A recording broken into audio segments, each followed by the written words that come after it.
Welcome to the Go Big with Gib podcast, a place for professionals, business owners, and entrepreneurs to talk about their big wins.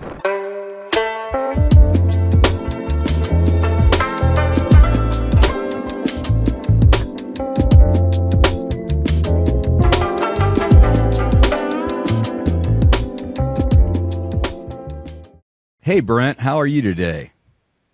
Gib, doing fantastic. Thank you for asking. Yourself? Yeah, doing wonderful. It's a beautiful day here in Eastern North Carolina, and I'm just super excited to have you on the show. Brent, we've known each other, I want to say it's been over a year now, and I've really enjoyed getting to know you. I think you've got a fascinating story and background, and we've done some investments together. I had an opportunity to invest in one of your deals, and I was just really impressed with the way that you and the group of sponsors have handled that deal. And you've passed on. You've been in the business longer than I have. You've passed on a lot of really good information to me. I really appreciate you being here today. Well, thank you. It's definitely an honor to be on the show, and hopefully I can add some value for your guests. Things we've learned along the way, right? I'm a middle child, and so I always like learning from my older siblings, or I like learning from people that have been there before, so we can, instead of having to go through the minefield ourselves, hopefully we can know what path to take. And so right. Like to help pass that forward, share the things we've learned along the way, and help others. Yeah, no, that sounds great. Brent, if you would, let's start out by having you give a brief introduction, tell our listeners a little bit about you. All right. So it's a dark and stormy night. I'm just joking. We'll skip that. Grew up in a small town on a farm in Canada. So a little town, Park Hill, Ontario, and it's about 3 hours from Toronto. And grew up on a farm, and just I loved growing up on a farm, and I think it's great for people to grow up in rural experiences and have just learn hard work, just keep going, never stop, never give up. Most times you just don't have a choice in the matter. It's just, this is what you're doing, right? This is what you're eating. So grew up in a small town, but nothing in that area was really what I wanted to do, and just had some bigger ambitions of, hey, I want to, do something more significant with my life and have a bigger impact. And so for me, that was really ended up going off into a bigger city, and then going to university, doing structural engineering, getting into bridges, doing some cool projects all over, both on the construction side and then on the design side, and really learned a detailed engineer, kind of sitting behind a cubicle crunching numbers all day was not my thing, and so needed the people interaction and needed something a little bit more engaging. Also, civil structural, you take on a significant amount of risk, but the pay is actually not that good. And so it was always like, it was more entrepreneurial minded, entrepreneurial bent, what can I do? Always looking at little side hustles. As a young kid, did junior achievements, which is kind of like small business for kids. Snow shoveling. This is up in Canada, right? Hard to do here in Florida and Carolinas. But just always looking at different businesses, different opportunities, ways to create a better future. And so that is really kind of what ultimately started this process. Even as I was doing engineering, and even, I'm looking at different kind of side hustles, especially life in Toronto is bloody expensive. And so you're trying to figure out, how am I going to afford this? How am I going to afford a home? So it really had me looking at other opportunities and other ways to make additional income. Yeah, no, that's fascinating. So growing up on the farm, let's talk a little bit about that. So you grew up on a farm in a rural part of Ontario or thereabouts.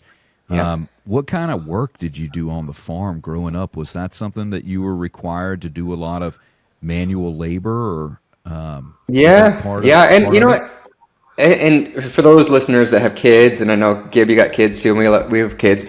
Yeah. You know, sometimes your kids just want to help too, right? Like you're a young kid, you're hanging out with your dad or your uncles or your cousins, and you want to help. You know, especially you grow up on a farm, you have dirt bikes and snowmobiles and ATVs and everything else, and so that's super fun. But yeah, no, it's a non-negotiable. You're working, you're doing that, you know. And if you're too young to walk, you might be driving the tractor. And simple things like picking rocks, you know, picking rocks in the field so it doesn't damage the farming equipment, or, you know, various tasks, and pigs or, you know, chickens and everything else. And so, yeah, a lot of duties on a farm that you just, it's a non-negotiable. You're eating the food that's in front of you, and you're working. So, Yeah, yeah, no, that's fascinating. I think I'm sure that upbringing definitely played a role in who you are today. And tell me, when did you when did you get into engineering and become a structural engineer, and how long did you work in that capacity before going into real estate? yeah, great question. So out of high school, kind of towards the end of high school, I always like challenges. I like challenges. It's a problem. I think I seek challenges. Somebody tells me I can't do something, right? Like, Gib, you can't do that. Then you're like, the hell I can. We're gonna show you otherwise. So, That's great. Yeah, that's great. I'm the same way. I totally yeah, it's like understand that you mindset. want you want somebody to do something, you know, you tell them they can't. And or for me, you know, me and you, maybe our types. So, engineering was one of the hardest degrees. It's a terrible reason to get into engineering. It's terrible, and I don't recommend it for anybody. But it's like, oh, it's one of the hardest degrees, you know. And it's like, all right, you know what? I think that's a good path, and I can do it, you know. And just kind of like seeing where, you know, you kind of finish high school, and there's so many times the limit is in our mind, right? Limit is in our mind of what we can achieve. It's not in reality. So you can achieve so many things. Now, fast forward a little bit older, hopefully a little bit wiser. Just because you can do things doesn't mean you should. And where are your natural giftings and talent, and where's your kind of personality and fit match with that? And so I think I really did and started engineering for the challenge of it. Now I'm always more of a numbers guy, love math, and so that was a nice and a natural fit. The number crunching, I would refer to it as taking a little bit of my soul every day, just behind a desk, not talking to anybody, kind of getting doing that. It was maybe where the mismatch was, but yeah, no, it definitely had me in this engineering path. And kind of down that challenge, finished civil structural engineering, worked on some really cool construction projects, loved that, and ultimately consulted in Toronto for a couple years doing engineering. I think I was 1 year on the internship, 3 years in Toronto, another year in Tampa, and then kind of shifted more to engineering sales type of role. So I guess you'd say 4 years kind of in the space post engineering. Great. So, and I know you worked for a Fortune 500 company during that period of time, and you had an opportunity to participate in some pretty large projects. I mean, I know you have done projects that were hundreds of millions of dollars up to a $3 billion project that you worked on. So you really got to see some pretty massive jobs during that time. Yeah, bridges are not cheap. And the bigger the bridge, the bigger the signature bridge, the more just all the infrastructure work that goes with it and the construction and all that. And so, yeah, worked on some really cool bridges, both Canada, US, and globally. So I had the ability. And the bigger the project, one of my engineers, one of my mentors, who I still love to this day, great guy, Eduardo, if you listen to this, shout out. So he was like, okay, the smaller the project, the more you are doing multiple roles, and the bigger the project, the more you are a smaller part of that project, right? As you can imagine, a massive bridge, in India or in New York, you're going to be more of a smaller spec on that project, right? You're doing more of a defined role, especially back as a junior peon, right? As your engineer just kind of getting out of school before you're while you're still getting your feet wet. So Sure. yeah, but had the ability to really do some cool projects. I love the construction side probably more than the actual detailed design side. Yeah, learned a ton along the way. Yeah, but I still to this day it's probably one of my favorite projects is one I built in Kelowna, BC. So Wow. Yeah. So it was all bridges, right? You were working bridges, primarily on bridges. bridges, tunnels, some infrastructure, some commercial kind of as I worked as a contractor end of high school, early university. So some of that, and then worked some small stuff for a couple landlords, student housing stuff, and yeah. So, but yeah, mainly infrastructure, and then kind of shifted to engineering sales, more technical sales, doing more industrial, which was electrical, until I shifted to multifamily. Yeah. So when did that shift occur, Brent? And not to make it too much of a compound question, but what was what drew you to multifamily real estate, and when did you dip your toes in the water with that? Yeah, great question. That's a great question. So I probably having a couple businesses, working some side hustles, doing, you're trying to earn extra money, and then some businesses taking an idea to generating revenue is a challenge. From 0 to 1 is usually a pretty big hurdle. It's like getting a plane off the ground, right? A lot of the momentum, inertia, energy is taken to just get it off the ground. Then once you're off the ground, it's a lot less energy going. So building a business from nothing, from an idea, from this young, inspiring, hey, I can do this, to a profitable venture was quite challenging. And so some good, some okay, some not good. And that's really what had me just looking at other systems. So I was looking at, hey, maybe I do a franchise. And I'm like, okay, well, I don't want to buy a McDonald's or I buy these other franchises where you're working 60, 70 hours in it. I want to be able to work from anywhere with an internet connection. I want to be able to own the business, but not be involved in the day-to-day of it, right? And then I want to just do good, right? I want to make a positive impact and positive change for people. And so it was kind of, okay, that's what I want to do. So a lot of the time, it's a hard thing to define for so many people. What do we want to do? And sometimes I know what I don't want to do. Okay, so that helps you eliminate some options. But hey, what do I want to do in life, right? How do I want to contribute? How do I want to add value? And for me, the whole, hopefully save up enough so by the time you're retirement age that you have enough of a nut that, you just lay back and retire. I don't know. I don't rest easy. To my wife's chagrin, I'm not a I'm not a sit still for very long person. So yeah, I don't know. It's like there's got to be a better way to do this. There's got to be a better way to create something, for the future. So Yeah. So what year was it that you kind of branched out into the real estate space? yeah, so 2016, probably towards the end of that, I started really looking into the space. Early 2017, exploring all these different paths and what type of real estate wanted to get into.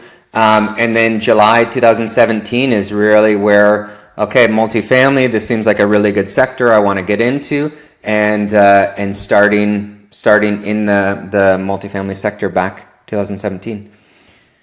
So, Brent, when you first decided, okay, I'm interested in real estate, I want to have this financial freedom and the time freedom that comes with real estate, and I want to be able to work from anywhere, I want to own my business, but not have to work in the business every single day. I want to be an owner, not. I want to have the business work for me instead of me working for the business. When you made that paradigm shift, did you start out as a limited partner in real estate syndications, or did you go straight to being a general partner? Tell me how that evolution took place. Yeah, great question. No, it definitely started in that limited partner kind of, hey, you're trying to figure it out. Is it the right thing? Is it the right fit? And I would say just like kind of my engineering journey, it's a challenge, so I can do it, so I'm going to do it.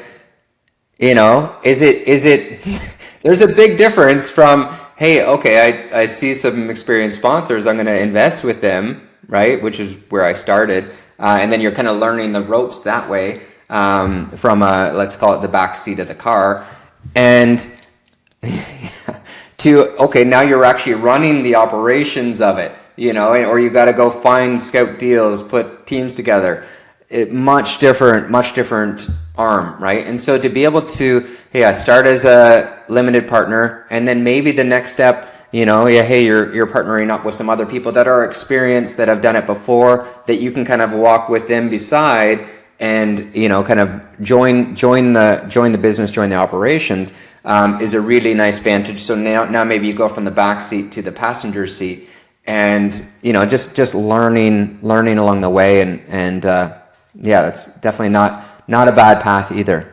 So when you got into multifamily real estate, and you made a couple of LP investments,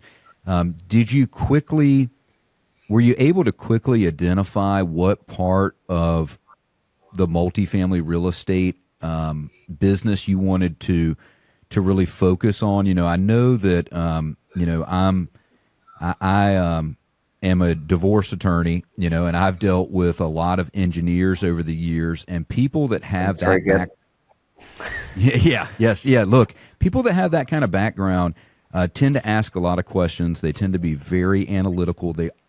Engineers always want to know why, something is the way it is. They don't just want to know like the legal rule that is, the applicable legal rule. They want to know why it is that way. And so, that can be a very good thing, when you're looking at real estate deals, right? Having that analytical mindset and that background and training, did it benefit you in any way? And did it kind of steer you towards a specific aspect? I mean, I know with multifamily real estate, we've got, capital raising, and we've got asset management, and we've got, all sorts of different things that you can focus on within multifamily real estate. How did your background play any role in terms of what part of the team you decided to sign up for? Yeah, I think that was a massive attractor for me. Maybe I'm a bit more of a numbers geek, and I love the numbers. I love the data, and you're just kind of like, it sounds super lame. Heads up. You're just kind of like sings to you, and you're just like, okay, you see the story, you see opportunities, you see kind of where really the opportunity lies, and especially when you're looking at forecasts. I don't like, just like you said, guilty engineer. I guess I am one of them. I do like to really understand why. Anybody that hears knows me. They will be like, yeah, that is Brent for sure. You want to understand the spirit of why. Rules is rule suggestion. Rule was created for what reason, and what was the intention of it? What is it serving? So I'm sorry for everybody that has to deal with my that side of me. That would definitely follow well with that analyzing the analytics, the numbers, hey, I can base it on some really good industry data. You always make decisions, the best decisions you can with the information you have at that time. And so really being able to look at data, look at projections, kind of model out what that could potentially look like, and try to properly account for that and handle that. And then really sift through financials. What does it really mean? What does that number? The numbers tell the story. So what is the story that it's telling, right? And to be able to understand what that means. So Yeah, I think you also have to know, the veracity of the numbers, right? Like, the more experienced you get with underwriting and deal sourcing, the more you realize that, if you get a T12 and you're comparing that, and doing your analysis, you also want to know the veracity of the numbers. And so I know there's a lot of investigation that goes on behind the scenes. You want to check the rent comps and do other things to make sure that the information that you're digesting is truthful and accurate. So, do you find yourself more? Is your unique skill and ability more on the underwriting and deal sourcing side than it is on the asset management and capital raising side? yeah, and I'm a bit well-rounded. So it makes it, even if I do a DISC personality test, I'm high I and then D, and then so if you look at it, it's not as extreme, and I'll be more kind of well-rounded and less yeah, pronounced in one specific area over another. And so in this space too, I would say it kind of follows in that same line, where I'm able to do a lot of those roles, and kind of when you start off, you do a lot of those roles, and then you're kind of like, hey, where are my strengths? Where do my strengths lie, and where are the real good opportunities with that? And so, yeah, that's where the analytics is great. You learn a ton through managing many assets and operations and teams, and so really being able to strategically think, and strategize would be a key component too, into where's the problems, what can we solve, and really looking into that a little bit more. So. Those and I love my investors. I'm super grateful for them. I just thoroughly enjoy that aspect of the business. It's probably, if I look at it and I see the people that are really good at that side, maybe I'm more the engineering type and I'll be more analytical and the data-driven type. So it would be something I could do, but I'm maybe stronger in some other areas. So yeah. Yeah, that's interesting. I mean, I what I hear you saying, and correct me if I'm wrong, but I hear you saying that you're pretty well rounded. And so, I know you do capital raising. I know that you've done, deal sourcing, and I know that you've done asset management. So really, you have one of those unique personalities where you can be very good at all three of those different categories. It's not, some people come in and they're like, I cannot raise money. I'm totally uncomfortable asking anybody else to invest in my opportunity. And that's like a certain type of person, right? But they might be really good at underwriting. And then you've got other people that want to do asset management, and that's it. But, and some people just on the capital raise side, sure, sure. And some of those are phenomenal. And that's where it's like, I see the people that are phenomenal. I'm like, okay, that's not my personality style, and I'm, different approach, different strategy. But that would be, definitely something. Yeah, no, I think that's great that you can add value to your team on all those different fronts. So, talk to me a little bit about how many doors have you acquired as a general partner, and what markets are you focused on primarily? Yeah, great question. And we're at a very interesting time in the cycle right now where there's just choppy. It's very choppy. Actually, we just got hammered pretty hard with this interest rate bump, and then now choppy. So we've been fortunate to be able to own, operate, and manage over 3,400 units. Over 6 states, and some of those I've managed with other partners, and then some own, operate, manage. And so Carolinas, Georgia, Florida, Texas, and Arizona.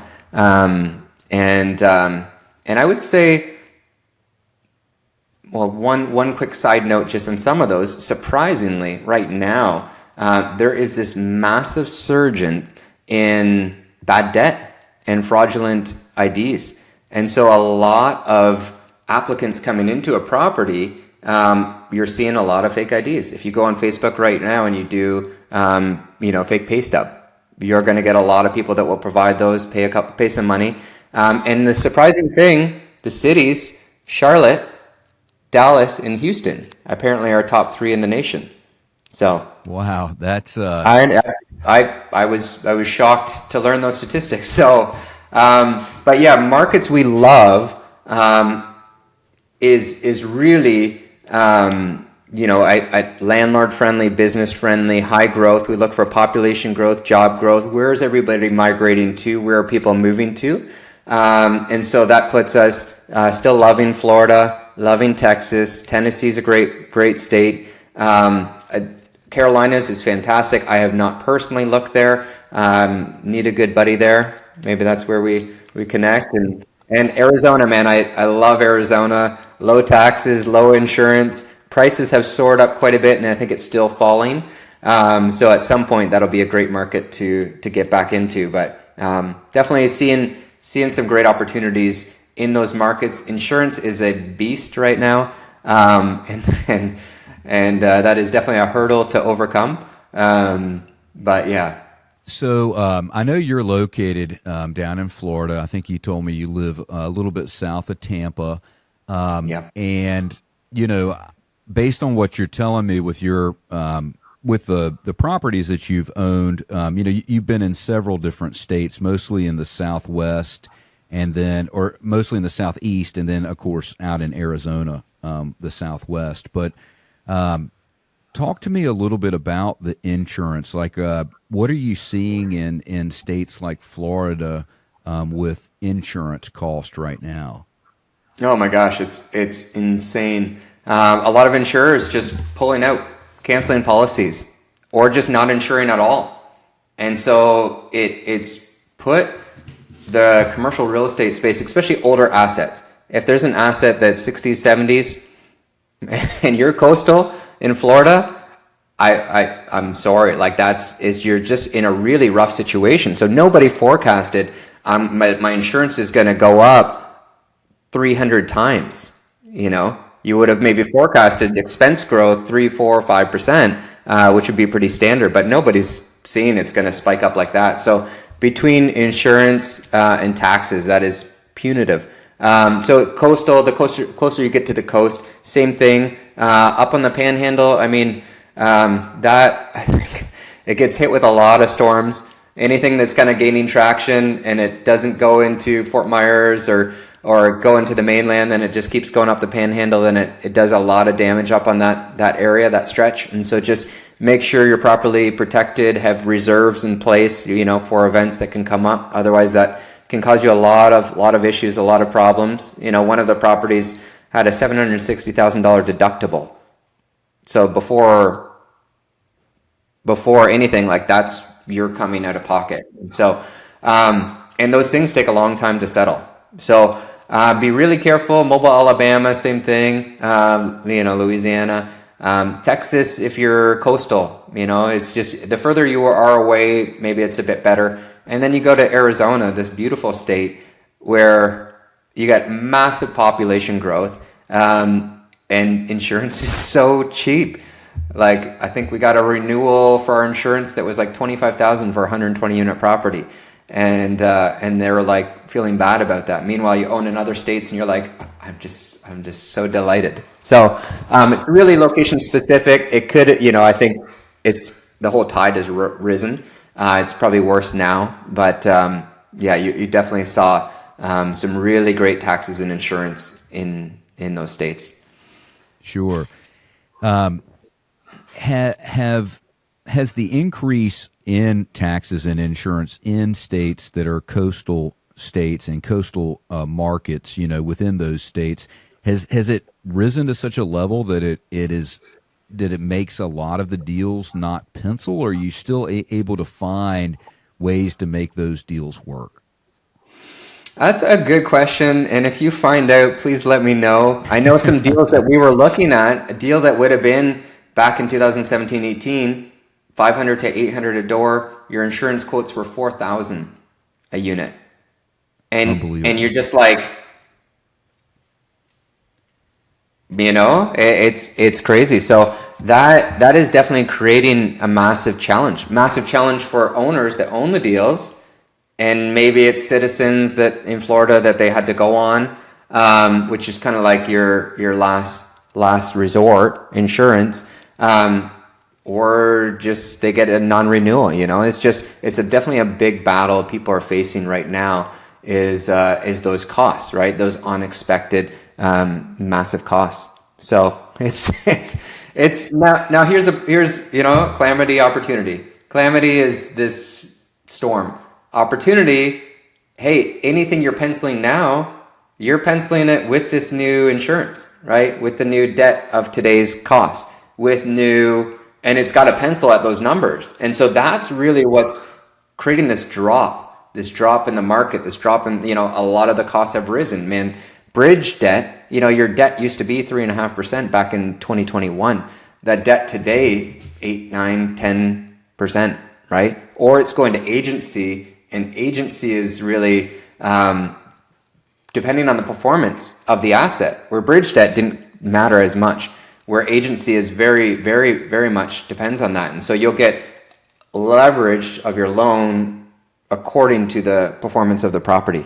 So, Goldman Sachs, BlackRock, now they're kind of making stances. Hey, we think the market's starting to bottom and we're coming back in to buy. So it's like the calamity is this issue that anyone that owns property is facing, and the opportunity is, hey, anything you're now buying, you're buying at a good price and at a good discount. So Sure. Yeah, it's a lot easier to look at those things in hindsight, or to look at it in the present and be like, okay, these insurance costs have risen so substantially, and we're going to include that in our underwriting. That's one thing. It's a lot better position to be in, right? Than you own the property and you get a non-renewal notice. I know I got a non-renewal notice for one of my short-term rental properties in the Great Smoky Mountain area. wow, It's right outside of the national park, and I had gotten a company that was said to be the gold standard of insurance when it comes to short-term rentals. And so I have, a property there. It's a little bit under $2 million is what we paid for the property. And they sent us a non-renewal letter, and I called up, and they had decided, because of the fires out there in the Great Smoky Mountain National Park, there's been fires in Gatlinburg and Sevierville and Pigeon Forge, that they just weren't going to write any more insurance in that area. So it put me in a situation where I only had a couple more weeks till the policy, expired, and they issued a non-renewal, and it was very difficult to get insurance. And so that's a much different situation than when you have a ton of carriers looking to provide you with insurance, and they're all bidding against each other, and you feel like you're in the driver's seat because you're playing them against each other. In today's market, it's like, anybody that will insure this property, I will probably go ahead and sign out a policy, sign up for a policy with them, because I've got to have insurance, and there's not a lot of carriers in the market willing to take that risk. well, and then they'll put like a higher deductible too, right? You're like probably went from good insurance to like now it's like, well, I'll take what I can get. It kind of sucks, but I'll take it. Yeah. Yeah, no, that's exactly right. Well, Brent, talk to me a little bit about, right now as we sit here, it's 2024. Tell me, what are your goals for this year? Do you have any goals from an acquisition standpoint? And if so, what are they? And where are you looking right now? Yeah, great question. We do. I think time will prove whether I'm right or wrong, but I think we're in a sweet stage and this window of opportunity, and I think this window of opportunity is already starting to close. And you see the news from Goldman and BlackRock and some others that is like, hey, they're starting to come back in the market. As they come back in the market, things get more aggressive, more competitive, more priced out. Like you said, with your insurance, when we're just standing there, no one's at the table, your price gets, a property loses value. But as soon as you have more people bidding on it, it's I want to pay more, right? And it's kind of that rise. And so we're very opportunistic to buy right now. And I think, none of this real estate we do is short, quick flips, right? Everything's more of a longer term play. So you're talking 5 years.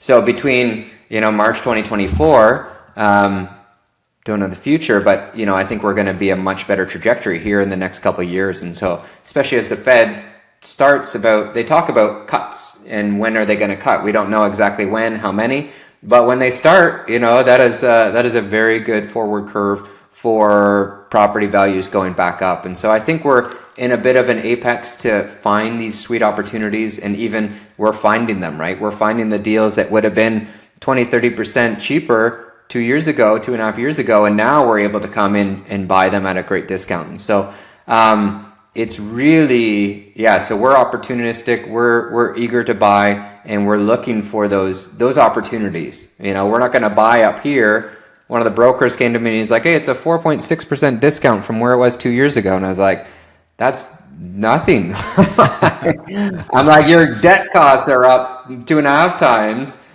Your insurance is up dramatically. I'm like, talk to me when we're buying at 20-30% discount. So, come back and talk to me at that time. So. Absolutely. Well, Brent, look, you've owned and operated over 3,400 doors. You've been in the multifamily real estate space for about 7 years, maybe plus or minus. You've got a wealth of experience. For people that heard you on the podcast today that want to get in touch with you, what's the best way for them to reach out? Yeah, for sure. If you go over to, actually, you could email me, Brent, BRENT, at enrichinvestments.com. So it's ENRITCH investments.com. Email me. We'll book you a time on the calendar and set up a call. Love to connect and see how I can add some more value. Fantastic. Well, Brent, look, thank you very much for coming on today. I've really enjoyed getting to know you. Really impressed with what you've built for yourself, and look, I want to be respectful of your time, but thanks again for coming on. Thank you, Gib. Absolute honor. Thanks, Brent. Thank you for joining us on this episode of Go Big with Gib. If you haven't already, go follow us on social media at Gib Irons. We'll see you next time.